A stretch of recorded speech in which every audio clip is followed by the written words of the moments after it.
kumaliza mwaka kwa ushindi, au maliza mwaka kwa ushindi. Mwambie jirani yako, maliza mwaka kwa ushindi. Shike mkono wake kabisa, mwambie sikiliza, maliza mwaka kwa ushindi. Alafu muulize, unaoneje huu mwaka? Mwambie umeukalieje huu mwaka? Nikaeje kwako? Mwambie tu nikaeje kwako. Jumatano tulijifunza ujumbe unaosemaje? Wewe sio wa kwanza. Ijumaa unaona nini? Leo maliza mwaka kwa ushindi. Bwana Yesu asifiwe. Natamani umalize mwaka huu kwa ushindi. Mwambie jirani yako, mchungaji anatamani umalize mwaka huu kwa ushindi. Ninasoma kitabu cha Mwanzo na maandiko mengi, na mengine nitakupa tu, sitasoma, lakini utakuwa umeshaelewa maana ya ujumbe wangu. Lakini hebu nisome andiko hili la Mwanzo, kitabu cha Mwanzo sura ile ya 8 mstari ule wa 13. Mwanzo 8 mstari wa 13 unasema, ikawa mwaka wa 601 mwezi wa kwanza, siku ya kwanza ya mwezi, maji yaliyekauka juu ya nchi. Noa akaondoa kifuniko cha safina, naye akaona, natazama, uso wa nchi umekauka. Bwana asifiwe. Watu wa Mungu, katika somo langu hili la kumaliza mwaka kwa ushindi, miaka ni muhimu sana katika maisha. Na unaposoma Biblia, miaka imehusianishwa na matukio. Jamani, amina. Miaka imehusianishwa na nini? Na matukio. Na kuna wakati mwingi badala ya kuita mwaka kama sisi tunavyo ni sasa, tumetengeneza kalenda ya kuita mwaka 2025 2026. Lakini zamani hizo, kabla ya kalenda, matukio ndiyo yalikuwa yako mbele kuliko mwaka. Jamani, amina. Yalikuwa mbele kuliko nini? Kuliko mwaka. Kwa hiyo isingeitwa mwaka 2025, ingeitwa mwaka wa kwanza wa fulani kwenda kwenye utumishi, mwaka wa 10 wa fulani kuwa mzee wa kanisa bora. Jamani, amina. Kwa hiyo haikuwa yani, ilikuwa wakati mwingine miaka yani ukisikia mwaka wa 20 sasa hivi sisi tunasema mwaka 2025. Ni kweli mtu anaweza kusema wa nini? Atasema wa nini kivipi? Ni mwaka 2025. Ijapokuwa ni kweli, akisema wa nini, unatakiwa useme tangu kuzaliwa kwa nani? Kwa Yesu, au kwa Yesu kuja duniani. Yaani hii miaka tunayozungumza inazungumzia ujio wa nani? Wa Yesu alipokuja duniani. Lakini zamani hizo isingeendelea kama sasa tunapoendelea mwaka 2026, 27, yani kuanzia kwa Yesu kwenda mbele. Zamani hizo katika uandishi isingeandikwa hivi, ingesema mwaka wa 8 wa nini? Wa utawala wa fulani. Mwaka wa 10 wa nini? Wa kimbunga kilichowahi kutokea. Sijui kama mnanielewa. Kwa hiyo miaka ni ya muhimu sana kuhusianisha na matukio kwenye Biblia. Muulize jirani yako kwamba huu mwaka kwa matukio yako wewe utahusianisha na nini? Utahusianisha na nini? amesoma maandiko, anasema mwaka wa 601 wa Nuhu kufanya nini? Wa Nuhu kutoka kwenye nini? Kwenye safina. Maana yake Nuhu aliishi salama ndani ya miaka 600. Ule wa mwaka 600 Nuhu ameingia kwenye safina, akawa salama mpaka mwisho. 601 akatoka kwenye safina salama. Inakumbukwa. Ujumbe wangu ni maliza mwaka salama, maliza mwaka kwa ushindi. Nataka nipitie uone jinsi miaka ilivyohusianishwa na matukio, na pengine na wewe mwaka huu utahusianisha na matukio fulani, lakini nitakupa kodi kama 3 tu kati ya nyingi zinazoweza kukufanya umalize mwaka huu kwa ushindi. Ngoja nipitie kwenye maandiko. Mnayoandika mtakuwa mnaandika. Kwa mfano, iko mwaka unaitwa mwaka wa uchache wa mvua, Yeremia 17:8. Hebu sema mwaka wa uchache wa mvua. Alafu muulize jirani yako, je, umepita mwaka wa uchache wa mvua? Muulize, umepita mwaka wa uchache wa mvua mwaka huu?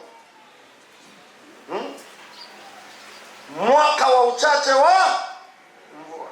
Sio lazima sisi uwe uchache wa mvua. Unaweza kawa uchache wa baraka. Umetuona tu baraka kiduchu tu.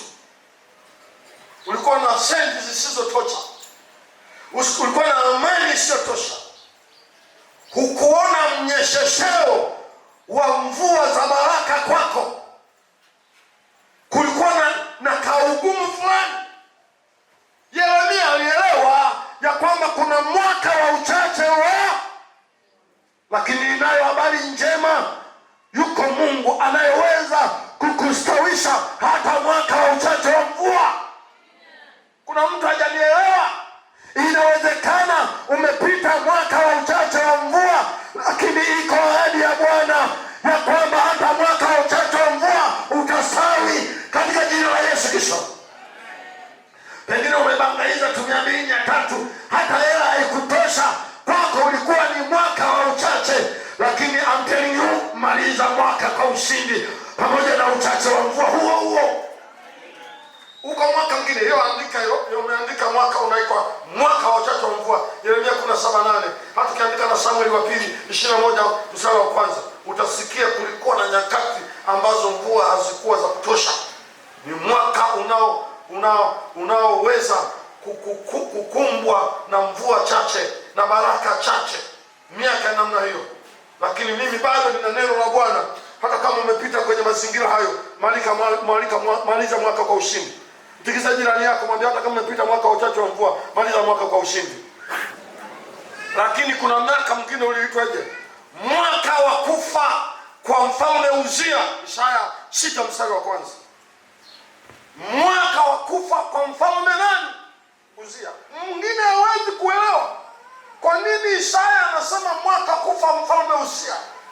Uzia alikuwa mfalme mwenye matumaini, mtu aliyewahi kutikisa dunia yake, mtu mbunifu, mtu mwenye talenti kubwa, mtu aliyetegemewa na taifa, mtu aliyekuwa tegemeo la wengi. Anaitwa nani? Uzia. Muulize jirani yako, wewe Uzia wako ni nani? Huyu mtu alikuwa tegemeo, na maandiko yanatuambia na wanahistoria wanakubali ya kwamba Isaya alifanya kazi nyakati hizo, na kulikuwa kuna connection kubwa kati ya nabii na mfalme. Si ni kweli?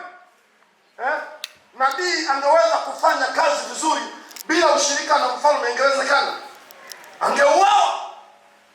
Lakini Uzia alimtegemea Bwana, akawategemea manabii, wakipeleka ushauri anakubali. Uzia alikuwa mtu potential kwenye taifa lake, lakini mwaka huo Biblia inasema Uzia akafanya nini? Akadeni. Inawezekana huu mwaka wale uliowategemea wamepotea, lakini ninalo habari njema, maliza kwa ushindi, kwa sababu imeandikwa bado. Isaya anasema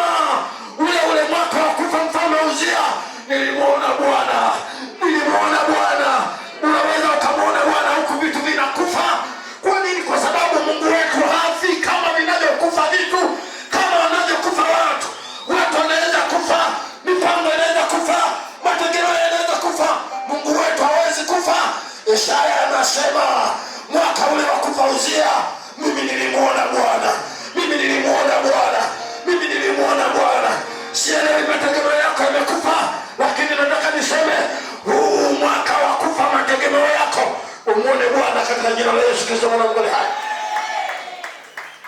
Wala usitafsiri ya kwamba Isaya alifurahia kufa kwa Uzia. Alifurahia. Wahubiri, Uzia alikuwa kikwazo kwa Isaya. Uzia alikuwa kikwazo kwa Isaya? Hapana. Kwa nini Isaya anasema nilimuona Bwana? Mimi nakufa wewe, Aloisi unamuona Bwana. Unamuona Bwana, mimi nimekufa. Mtikiza jirani yako kumwambia Mungu wetu wa ajabu sana. Wanaweza kufa tunaowategemea, lakini bado Mungu tunamuona. Bado Mungu tunamuona. Bado Mungu tunamuona. Bado Mungu tunamuona. Mwambie nako acha kufa na wanaokufa. Baki na Mungu ambaye hafi. Acha kufa na vinavyokufa. Baki na Mungu ambaye hafi. Katika jina la Yesu Kristo mwana wa Mungu hai. Lakini kuna mwaka unaitwa mwaka wa kufa mfalme Uzia. Tikiza jirani yako mwambie mwaka huu amekufa nani? Mwambie mwaka huu kimekufa nini? Bila kwa kimekufa vitu potesho. Lakini Isaya anasema bado hata huo mwaka nilimuona Bwana. Ninapenda sana maneno haya. Sema amen nikusikie basi. Amen. Lakini tutapitia tu maandiko tuone. Ili tuone hii miaka jinsi ilivyo tofauti. Kuna wewe unaweza kuguswa na mwaka ule na mwingine akaguswa na mwaka mwingine. Haya. Kuna mwaka mwingine katika Yoeli 2:25 na niandiko yote mwaka huu. Mwaka iliyoliwa.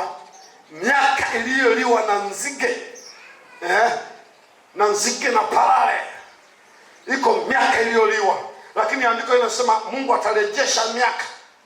Na pengine wengine mmerejeshewa miaka iliyoliwa na parare na nzige. Iko miaka, napozungumza miaka, inawezekana wewe kwako ni huu. Sisi tumesema mwaka wa kurejeshewa, wewe umekuwa wa kuliwa. Muulize mwenzako, wewe umekuwa wa kurejeshewa, umekuwa wa kuliwa? Muulize mwenzako. Mwambie huu mwaka umekuwa wa kurejeshewa vilivyoliwa ama umevimeliwa sasa. Lakini nayo habari njema, iko miaka ya kurejeshewa. Iko miaka ya kurejeshewa. Iko miaka ya kurejeshewa. Iko miaka ya kurejeshewa. Tusonge mbele tena. Nimewaahidi kwamba nahubiri sehemu fupi. 4. Mwaka wa tasa kuzaa. Hiyo ilikuwa Yoeli 2:25. Sasa hii ni Mwanzo 17:21. Mwanzo 17:21. Mwanzo 17:21, Mwanzo 17:21, alafu Mwanzo hiyo 18 mstari wa 10 hadi wa 14. Mwaka wa tasa kuzaa. Mtikisa jirani yako tena mwambie uko mwaka wa tasa kuzaa. Mwambie tena iko uko mwaka wa tasa kuzaa. Mungu anayo miaka. Huo mwaka unaitwa mwaka wa tasa kufanya nini? Kuzaa. Mungu anamwambia Ibrahimu alikuwa amekata tamaa total. Tofauti na wewe pengine ni kijana una mke wako na miaka 30, miaka 25. Ibrahimu mke alikuwa mzee, siku zake zimekoma. Kakata tamaa kabisa, lakini anaambiwa majira kama haya mwakani. Majira kama haya mwakani hayatamwacha tasa akae na utasa wake. Sijajua huu mwaka kwako ni upi. Pengine ni mwaka wa tasa kuzaa. Sio lazima awe tasa wa tumbo. Anaweza kawa tasa wa uchumi, tasa wa mambo kutokuzaliwa kwenye maisha yako. Pengine kuna vitu vimeota ambavyo vilikuwa havioti kwako. Jamani amina. 5. Siwezi kumaliza, naongea kama 9, nadhani niko kama 9 hivi. Mwaka wa kupanda mbegu na kupata. Mwanzo 26:12. Na watu kuachiliwa riziki kubwa. Wale watu waliokuwa wanaona wako kwenye vifungo haviwashiki tena, kwa sababu Bwana wa majeshi ametangaza huu ni mwaka wa maachilio. Ndio jirani yako, Mungu akiamua kuniachilia usiendelee kunishikilia wewe. Ongea kwa nguvu, mwambie Mungu akiamua kuniachilia usiendelee kunishikilia. Maana kuna wengine wanashikilia hata walioachiliwa. Mwaka wa maachilio. 7. Huko mwaka unaitwa mwaka wa ukomo wa maana. Yoshua 5:12. Mwaka wa ukomo wa maana. Hebu sema mwaka wa ukomo wa maana. Sasa usikunje sura. Maana ni chakula walichopewa Waisraeli jangwani ambacho walikula bila kukigharimia. You understand? Mana ni chakula waliopewa Waisraeli jangwani, walikula bila kukigharimia. Walikuwa wanakwenda na makapu tu, wanaokota, wanakula fresh kila siku kipya. Kesho yake tena unakwenda nje, unakuta kimemwagika, unaokota, unaenda kula. Chakula fulani amazing Mungu aliwapa Waisraeli kwa muda wa miaka mingapi? 40. Lakini palifika mwaka wa ukomo. Mwambie jirani yako umeokota maana sasa basi ukomo umefika. Na ukomo ulifika kwamba sasa hamtakula chakula cha kule. Sasa hivi lazima mlime, lazima mpalilie, lazima mtie maji. Maana yake wako watu mmepita mwaka huu, mwaka wa kudekeza umeisha. Mwambie jirani yako mwaka wa kudekeza umeisha ni. Kama ulikuwa unataka kudekezwa, kuna watu wanataka kudekezwa kila wakati. Miaka ya kudekezwa huwa inafika mahali mwisho. Kila mtu anakupiga kama hakujui. Wao unafikiri ile maana ilivyokata, watu walifurahi. Unatoka nje na kikapu mwanamama, haipo. Haipo. Na ulizoea kila siku, ukienda ni kuzoa tunaenda. Sasa unatoka hamna. Angalia mbinguni kuko kimya. Rudi kwa mtumishi. Mungu alishakuwa ameongea na watumishi bila shaka kwamba sasa nafunga madirisha. Hamna chakula cha Wagogo wanasema cha bwete. Hamna cha bwete, kila mtu akapambana. Kuna wakati Bwana anaacha kutudekeza, anataka tuwe ngangari. Yakija majaribu tuwe ngangari, ikija misumari tuwe ngangari, ikija mikumbo tuwe ngangari. Ile kudekezwa inatoka. Unaona kila wakati unakutana na mashambulizi tu. Wakukutandikia zulia upite hawapo, wanatokea kukutandikia mimba. Kama ni miguu yako imekomaa, pita umo kwenye mimba.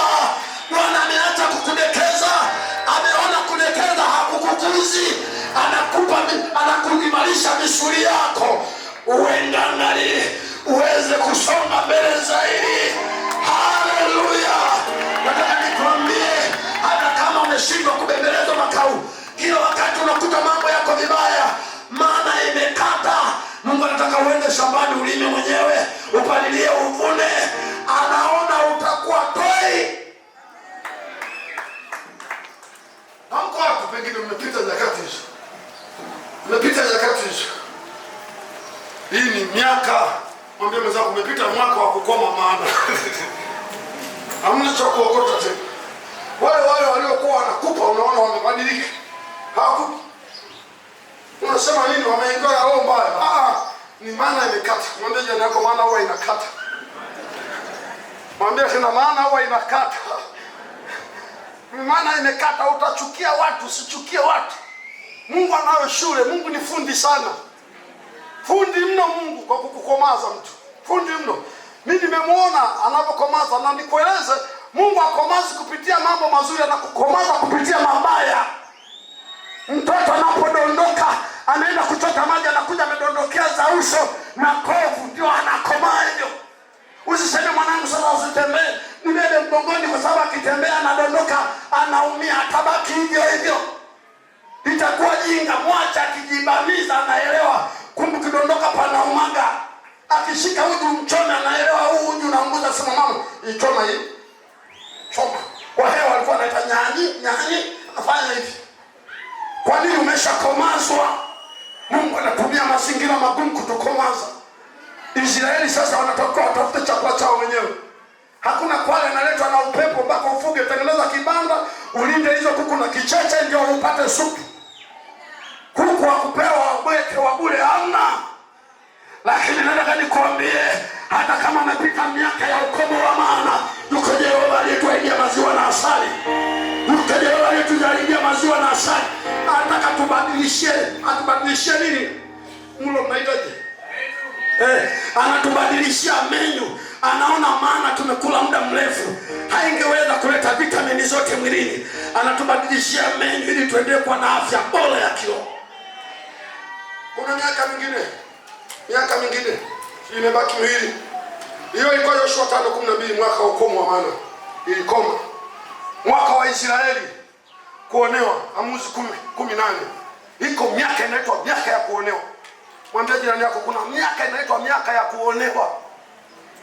Mungu ananyamaza kimya, yani unaonewa, unajua kuonewa. Na hakuna kitu kinauma kama kuonewa. Kusikie tu. Yaani mtu anapokufanyia sivyo na inavyotakiwa kufanyia, wewe unaitwa uonezi. Lakini iko miaka ya kuonewa. Habari nilionayo njema, Mungu huwafumbi macho muda mrefu. Anaachilia muda akikusanya hasira yake ili aje awatandike wanaokuonea, kama katika jina la Yesu. Wanaokuonea wote hawatakuwa salama. Hawatakuwa salama. Kipindi hiki Waisraeli wanaonewa. Kiko kipindi kingine Waisraeli tena walionewa. Mungu haraka aliimarisha watumishi wa kwenda kupambana na waonezi ili mtu wa Mungu awe salama. Sielewi unaonea wapi, lakini nayo habari njema, Mungu hata stahimili kuonewa kwako katika jina la Yesu. Mungu hata stahimili, wala usijipiganie. Nataka nikwambie, wala usijipiganie, wala usipiganie. Yeye Bwana anyamazi wala atulii. Alafu mwaka mwingine sio huu. Mwaka wa kuanza kumjengea Bwana nyumba. Mwaka wa kuanza kumjengea Bwana nyumba. Unajua nyumba si hekalu. Nyumba pia pamoja na moyo wako. Wewe ni hekalu. Mwambie jirani yako wewe ni hekalu wewe. Mungu unamjengea Mungu hiyo hekalu lako la kiroho ili aone hapa ni mahali salama pa kukaa. Unamtengenezea mazingira ya huo moyo wako. Akitaka kuja ataona miongoni mwa mahali pa kwenda ni hapa. Nikulete kwenye picha ya nyuki. Nyuki huwa wanatengenezewa mazingira kule polini ili waingie kama kwenye mzinga, si ndio? Na bila shaka hata kama sijafanya kazi na nyuki na sina urafiki sana na nyuki kwa sababu ya tabia yake. Sina urafiki kabisa, sina ubia. Najua waliwahi kunifanya nini miaka kadhaa iliyopita. Nataka kunifanya mimi niwe mgeni wa Mungu. Kwa hiyo hata asali yao, hata nakulaga basi nikiona tunakumbuka wewe unataka kunifanya mwaka 1982. Walikuwa wananiua kabisa. Kwa hiyo sina ubia nao sana. Lakini bila shaka yako mazingira yanavutia zaidi kuingia. Mnaweza mkaa na mizinga mitano, mzinga unayovutiwa zaidi ndio nyuki wataanza kuingia. Hivyo na Mungu. Sisi ni mizinga. Sasa inategemea mzinga wako. Mungu anaona hapa nikiingia naweza kuweka masega na watu wakaa asali. Zinga lingine limekaja kwa ajabu, limekaja kiasi kwamba asali ikianza pengine hata itamwagika. Halieleweki. Hata masega yenyewe ndaweka wapi. Kwa hiyo uko mwaka wa kumjengea Bwana nyumba, kumwekea mazingira Mungu ya moyo wako ili mahali pako pa moyo pawe mahali pa Mungu kukaa. Na wako watu wametengeneza mazingira mwaka huu. Mungu akubariki sana. Huko nyuma Mungu alikuwa anaona kwako sio makao, lakini kwa neema ya Bwana mwaka huu umetengeneza mazingira. Tunaenda kumaliza mwaka, tengeneza mazingira yako vizuri kwako Mungu akae. Sasa nikupe kodi 3. Ziko nyingi lakini 3. Vipimo vya kumaliza mwaka kwa ushindi. Viko vingi lakini vizengele 3. Cha kwanza ni Mungu kukutokea na kukutendea mambo makubwa. Huko ni kumaliza mwaka kwa ushindi. Mungu amekutokea, amekutendea mambo makubwa. Kutendea mambo makubwa ni pamoja na kurejesha vilivyoibiwa. Amekutokea isivyo kawaida. Umekamilisha mipango yako. Hata kama sio yote, kwa sehemu kubwa umemaliza mwaka kwa ushindi. Mwambie jirani yako kama ndivyo umemaliza mwaka kwa ushindi. Wewe Mungu aliyekutokea amekutendea mambo makubwa. Mipango yako mingi imekamilika. Nataka nikwambie mmoja wapo ni mie. Huu mwaka nimemwona Bwana.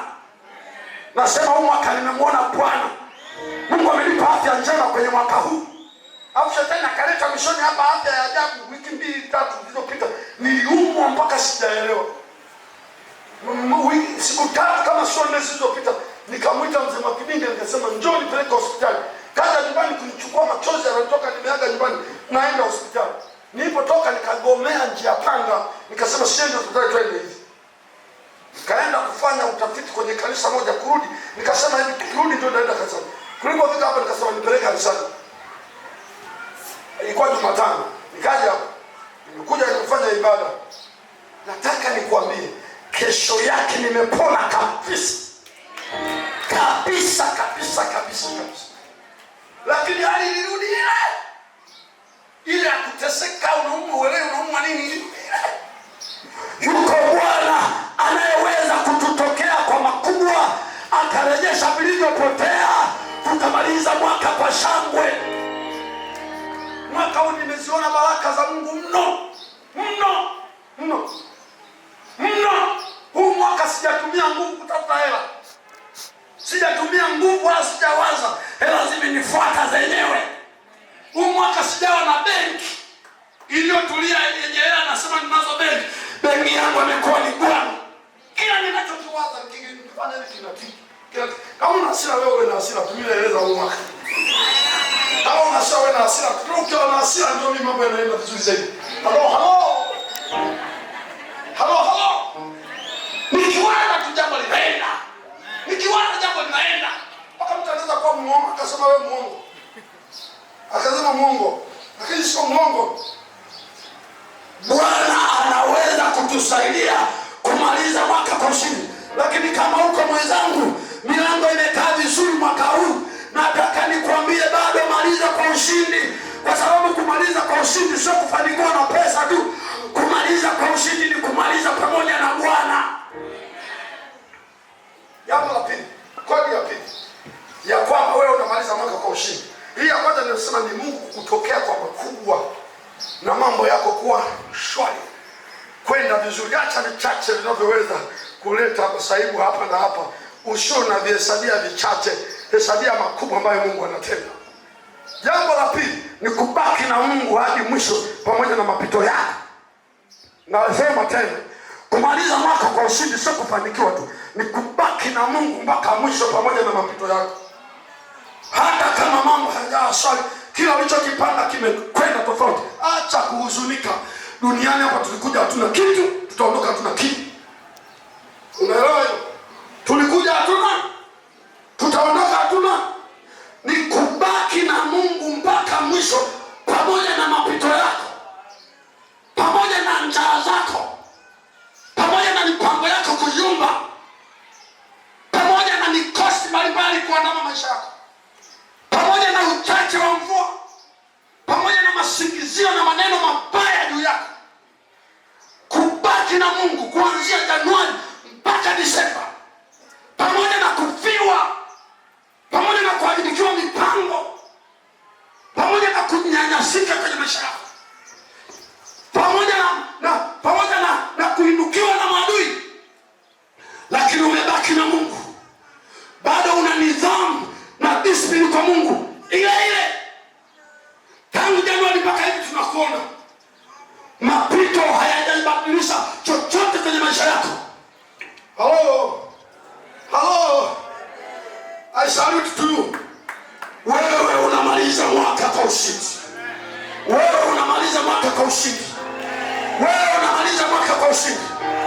Kwa sababu heri ukose vyote, ubaki na Yehova. Heri afya yako itetereke, ubaki na Yehova. Maana hata tukipona afya zetu tutakufa tu. Kama sio leo, kesho tutakufa tu. Na hata kama sio kufa, Yesu yuko karibu kuja kulichukua kanisa lake. Hapa duniani tutang'oka na kitu hata kimoja. Kama umebaki na Mungu, umetunza kiroho chako, mpaka sasa tunakwenda Disemba hii 2026, wewe unamaliza mwaka kwa ushindi. Tikiza jirani yako mwambie unapata hiyo. Mama mwingine unazigidika. Mimi baba alisema alimwambia Mungu, wewe unasema yeye unanibariki, naenda nataka kufa hata sina mtoto. Yaani ananilia mtoto. Mungu anamwambia Abraham, sikiza, mimi ni ngao yako na fahamu yako kubwa. Anasema ngao yangu ni wewe. Mimi naondoka bila mtoto hapa, maisha yangu ishakuwa mzee. Wewe unaitwa ngao yangu. Yaani Abraham anaona kama watoto ndio ngao.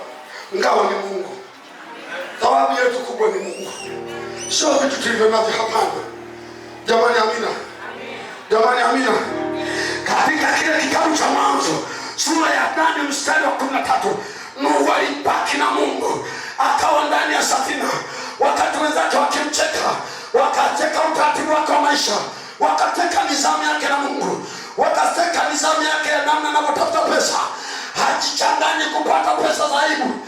Amebaki na Mungu, anaendelea kujenga safina. Maandiko yanasema Nuhu akaingia kwenye safina, yeye na watoto wake, akabaki kwenye safina mpaka mwaka wa 600. Yuko ndani, yuko kwenye safina. Baki ndani ya safina, baki ndani ya safina, baki ndani ya safina, baki ndani ya safina, baki ndani ya safina. Tatu, ili tuende kumaliza. Jambo la tatu ambalo linakuthibitishia kwamba wewe unamaliza mwaka kwa ushindi. Niseme nisiseme? Niseme nisiseme? Ni kuvuka mwaka na neno la Bwana la mwakani. Hebu mwambie jirani yako, ni kuvuka mwaka na neno la Bwana la mwakani. Ni kuvuka mwaka na neno la mwakani, na neno la Bwana la mwakani. Mwambie, vuka mwaka na neno la mwaka la mwakani. I'm coming from Tanzania. I have word of God to you today. Hallelujah. Nisifikiri ishipalia sana na nataka kuikansel. Lakini unaoneje unapoambia hivi? Hata wewe ukiambia tarehe 2 mwezi wa 2, mwanamshuti tukubaliane kabisa, utapanda ndege kwenda Marekani. Utasubiri mpaka ifike tarehe 2 unamwita kumwambia mzee Kishamba, "Usinione hivi wewe unanichukulia kawaida." Mimi na mwakani mimi sio. Utanisindikiza airport. Mpaka kinalicho utajua. Ndio waita kwa kikao cha heshima. Unaanza kuifurahia mwaka. Nataka nikwambie mtu wa Mungu aliye Gosheni, ni kuvuka mwaka una neno la mwakani. Vuka mwaka una neno la mwakani. Vuka mwaka una neno la mwakani. Vuka mwaka una neno la Bwana la mwakani. Maandiko yanasema Mungu akamwambia Abraham, "Come on, mwakani." Hebu sema mwakani. Majira kama haya Sara atanyonyesha. Mwakani majira kama haya Sara atanyonyesha. Mwakani majira kama haya Sara atanyonyesha. Na mimi nakwambia mtu wa Gosheni, mwakani majira kama haya tutakuwa tunaongea mengine, tutakuwa tunaongea mengine, tutakuwa tunaongea mengine. Haijalishi sasa wewe ni kasa, haijalishi sasa hivi mambo yako kwa vibaya, lakini mwakani najiuliza, huyu Mungu ameujiza kwa nini aseme mwakani? Huyu Mungu ameujiza kwa nini aseme mwakani? Je, Mungu anahitaji uzao kwa mtoto kukaa tumboni miezi 9? Hapana. Mungu anaweza kutungisha mimba leo na mtu akazaa kesho, lakini Mungu ni wa mipango. Iko miaka ameweka majibu yako. Iko mwaka ameweka majibu yako. Na hii inatufundisha kwamba kushindwa kwa mwaka huu sio kushindwa kwa mwaka ujao. Sio kushindwa kwa mwaka ujao. Sio kushindwa kwa mwaka ujao. Inawezekana namba 1 na namba 2 zimekukosa. Usikukose hii ya tatu. Hii ya tatu ni nzuri kuliko zote. Maana hii imepita. Haya mafanikio mwaka huu yamepita. Huwezi kujua mwakani kutakuwa na nini. Jambo kubwa. Siku zilizobaki za kuendea 2026. Vuka na neno la Bwana. Vuka na neno la Bwana. Vuka na neno la Bwana. Anza kuitazama mwakani yako kwa namna nyingine. Anza kuitazama mwakani yako kwa jicho lingine kabisa. Nataka watu wasimame hapa. Abraham na mke wake. Mke akacheka. Malaika akamjia akamwambia Abraham, "Unaona mke wako anacheka. Je, kuna neno kwa Mungu asioniweza?" Mwakani. Wakamwambia mwakani majira kama haya kilio kwako kitakuwa mwisho. Kilio chako kitakuwa mwisho. Nikutie moyo, Mungu sio mwaka huu. Naomba wabaki masiku nyuma. Njoo hapa tuombe. Kuna watu mmevurunda sana kiroho mwaka huu. Je, mwakani? Wako wengine walisema, "Mchungaji, mwakani mimi nataka niwe sio mtu wa kawaida." Wanasema Mungu anivushe tu. Wacha nivuke hivi niliovuka nimeharibu hivi. Wacha nivuke nimepigwa hivi. Lakini mwakani mimi sio yule. Hilo ni neno la Bwana kwako. Sijakusomea maandiko mengi ambayo watu waliwahi kuvuka mwaka na neno la Mungu. Mwambie jirani yako, vuka mwaka na neno la Mungu la mwakani. Vuka mwaka na neno la Mungu la mwakani. Sio neno la Mungu sio kuzaa tu. Neno la Mungu ni uchumi pia. Neno la Mungu ni cheo pia. Mungu anayo mipango mwakani, na ninapoomba aonyeshe mipango yake na wewe mwakani. Hebu kama Ibrahimu angekata tamaa, hebu kama Ibrahimu angechoka, kumbi mwakani majira kama yale yale Mungu alikuwa amepanga kufanya mambo makubwa kwa Abraham na Sara. Nataka uvuke mwaka na neno la Bwana la mwakani. Nataka uvuke mwaka na neno la Bwana mwakani. I repeat again. Nataka uvuke mwaka na neno la Bwana la mwakani. Uvuke mwaka na neno la Bwana la mwakani. Mwakani kuna watu wengine ni waajabu hapa, ni wa miujiza hapa. Wewe mzalau tu leo lakini sio mwakani. Mzalau leo lakini sio mwakani. Wako watu wengine mwakani ni mabosi hapa. Wako wengine mwakani uchumi utapanda kwa kasi. Wako wengine mwakani ni watumishi wakubwa. Wako wengine mwakani watatembea na afya njema kama niliyotembea ni mwaka 2026. Wewe unaniona wewe na wewe. Bwana na neno lako mwakani. Incheme kota masa.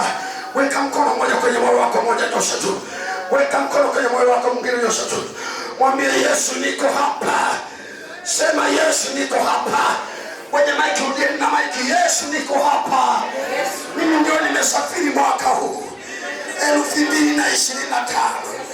Na umempa neno mtumishi wako, nimalize mwaka kwa ushindi. Nisaidie Yesu, nimalize mwaka kwa ushindi. Nimalize mwaka kwa ushindi. Kwa pointi ambazo mtumishi wako amesema, niwe nimefanikiwa. Nimalize mwaka kwa ushindi. Niwe sijafanikiwa, nimalize mwaka bila manuniko na wewe. Lakini pia nivuke mwaka na neno lako la mwakani. Nivuke mwaka na neno lako mwakani. Sema nami. Sema nami. Nieleze mambo ya mwakani. Nitakueje mwakani? Nitakueje? Hatima yangu ikoje? Yapi niyazidishe? Yapi niyaondoe kwa ajili ya baraka zangu? Hatua gani nipige? Nikutazameje Mungu wangu? Nisaidie Bwana. Nisaidie Bwana. Omba kimoyo moyo. Angaba. Yenga makasha. Natamani wachungaji muje mtamke neno la mwakani kwa watu hao. Weka mikono kwa watu 4 5. Ukiweka mikono rudi kakae. Rudi kaendelee kuomba. Iombee sana mwakani. Iombee sana mwakani. Kuna wakati tunaomba uzima, hatuelekei tuna mwakani kochi. Kama tungejua tungesema Mungu tuchukue mwaka huu. Iombee mwakani. Mungu akupe neno la mwakani. Angalia mahali ambapo mwaka huu kufanya sawa. Tamka kwa Mungu kuhusu mwakani yako. Unawezekana wewe ni masikini wa kutupwa. Hata unapoambia matoleo kanisani unawaambia, unaona hawa wanaelewa wanachokisema. Lakini sio mwakani. Mwambie Mungu mwakani nifanye niwe tofauti. Lebo shakata. Na zaidi ya yote sikia Mungu anasema nini kwenye moyo wako. Sikia nini anasema Mungu kwenye moyo wako kuhusu mwakani. Tumebaki na mawiki machache kuimaliza 2025 kwenda 2026. Msikilize Mungu anasema nini na wewe kuhusu mwakani. Kola wakantone sheka. Lebo shaka po continent. Manda masha kotara. Ninawaombea watu hawa. Uwaleta kwenye mikono yangu kuwachunga. Bwana, ninawaombea mwaka ujao wenye neno lako. Rabakatone sayasa. Mwaka wa kuprocess. Mwaka wa kuprocess. Mwaka wa kuprocess. Mwaka wa kuprocess economy. Katika jina la Yesu. Mwaka wa afya. Mwaka wa ustawi. Mwaka wa kupanda vyeo. Mwaka wa kuchipuka. Katika jina la Yesu Kristo. Yekementomesa. Yekamarakonesa. Na makantomeshaka. Vuka mwaka na neno la Bwana la mwakani. Vuka mwaka na neno la Bwana la mwakani. Usikose neno Mungu anakuambia wewe kuhusu mwakani katika jina la Yesu. Rabakataraba yando. Rabakota pasakanta. Rabakota rabayandos. Rabakanta mashaka. Shonda rabakanta. Wako watu wataolewa mwakani. Wako watu wataoa mwakani. Wako watu watapata watoto mwakani. Rebo shakataba. Raba kata raba shaka. Wako watu watapanda vyeo. Wako watu watafungua biashara zaidi ya moja. Raba shandaba. Wako watu wataitwa kwa utumishi. Wako watu watasamehewa. Wako watu wataanza njia mpya. Wataanza njia mpya. Inabose. Rabo chekeshe. Inabakatonesh. Namakotenekesha. Namoreka masho. Shanta makaya. Makisekenya. Moria kamazo. Sapo nemese. Raba kakaba. Ninaombea vijana wa kiume. Ninaombea mabinti wa kike. Ninaombea wenye ndoa changa. Ninaombea wenye ndoa za zamani. Ninaombea wafanyakazi maofisini. Ninaombea wafanyabiashara. Ninaombea wakulima. Ninaombea mafundi na wenye ujuzi mbalimbali. Bwana wape mwaka wa ushindi. Sema nao kuhusu mwakani. Ninaombea wachungaji wenzangu. Rabo kantama. Ukawe mwaka wa kufikiriwa. Ukawe mwaka wa kuonewa huruma. Sio mwaka wa kuonewa. Badilisha Bwana. Badilisha Bwana. Change the situation ya Lord. Rabo kamise. Maya kochemea. Baya kochemea. Nama sokamaka. Seya kochemias. Namo rekesenta. Roya konchamanako. Senta marako. Foka mayagazi. Shaka mondanas. Katika jina la Yesu. Katika jina la Yesu. Bwana avuke na wewe. Bwana avuke na wewe. Bwana avuke na wewe. Bwana avuke na wewe. Oh. Oh. Oh. Oh. Oh. Shenda na wakati. Shika. Intamakati. Nakamanano. Randa mashanda na wakati. Remone moshika. Oh makanta. Lita makanta la mashanda. Ninde mone moshikiti. Huri likinta la mashika. Riki misota. Na makanta. Majira kama haya mwakani. Majira kama haya mwakani. Nyakati kama hizi mwakani. Miezi kama hii mwakani. Oh. Oh. Oh. Oh, la wakanda la basi. Ila la yando besi. Ita wakati. Oh, kama siti. Hii kama ando. Oh, kama shiki. Katika jina la Yesu. Wewe ambaye una shida kiafya, nataka nikwambie mimi pia nimekutana na shida ya kiafya. Hapo hapo ulipo, shika moyo wako. Una shida ya kiafya, una pressure, una kisukari, mapigo ya moyo yanaenda vibaya, una typhoid sugu, una UTI sugu, una shida ya miguu, umakoshe kama kanta basi.